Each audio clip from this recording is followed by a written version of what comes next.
Hello guys, welcome back to the channel. তো এই ভিডিওতে আমরা কথা বলবো আইপিএল 2025-এ কলকাতা নাইট রাইডার্স টিমের কোচিং স্টাফকে নিয়ে। তো গত বছরের তুলনায় এবছর কেকেআরের কোচিং স্টাফে অনেক পরিবর্তন হয়েছে। তবে কলকাতা নাইট রাইডার্স টিমের বর্তমানে যারা কোচিং স্টাফে রয়েছে তারা কি কলকাতা নাইট রাইডার্স টিমের চ্যাম্পিয়নশিপকে ধরে রাখতে পারবে এবছর, সেটাই আজকের ভিডিওতে আমরা জেনে নেব।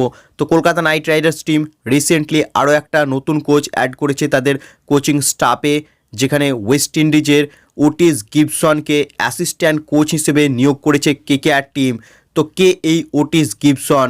তো ওটিস গিবসন সে কিন্তু ওয়েস্ট ইন্ডিজ টিমের প্লেয়ার ছিল এক সময়, অর্থাৎ 1995 থেকে 99 এই পিরিয়ডে ওয়েস্ট ইন্ডিজের হয়ে টেস্ট এবং ওডিআই ম্যাচ খেলেছিল এই ওটিস গিবসন। এছাড়া ওটিস গিবসন সে কিন্তু ওয়েস্ট ইন্ডিজ টিমের হেড কোচ ছিল 2010 থেকে 2014 সাল পর্যন্ত, এবং তার কোচিংয়ের আন্ডারে ওয়েস্ট ইন্ডিজ টিম টি-20 বিশ্বকাপও জিতেছে 2012 সালে। সেই সময় ডোয়েন ব্র্যাভো এরা কিন্তু জাস্ট স্টার্ট করেছিল তাদের ইন্টারন্যাশনাল ক্যারিয়ার। এর ফলে ডোয়েন ব্র্যাভোর সঙ্গে কিন্তু ভালো সম্পর্ক রয়েছে এই ওটিস গিবসনের, আর ডোয়েন ব্র্যাভোর পরামর্শতেই কলকাতা নাইট রাইডার্স টিমে এসেছে এই ওটিস গিবসন। এছাড়াও এই গিবসন ইংল্যান্ডের হয়েও কোচিং করেছে, ইংল্যান্ডের জাতীয় টিমের কোচ ছিল সে। এছাড়াও সাউথ আফ্রিকা টিমের হেড কোচ ছিল এই ওটিস গিবসন, অর্থাৎ কোচিংয়ে অগাধ এক্সপিরিয়েন্স রয়েছে এই প্লেয়ারটির। এর ফলে গিবসন আইপিএল 2025-এ কেকেআর টিমে যোগ দেওয়ায় কেকেআরের কোচিং স্টাফ কিন্তু আরও মজবুত হয়ে উঠেছে এবছর আইপিএলে। তো এক নজরে দেখে নেওয়া যাক যে এবছর আইপিএলে কেকেআরের কোচিং স্টাফে কারা কারা রয়েছে।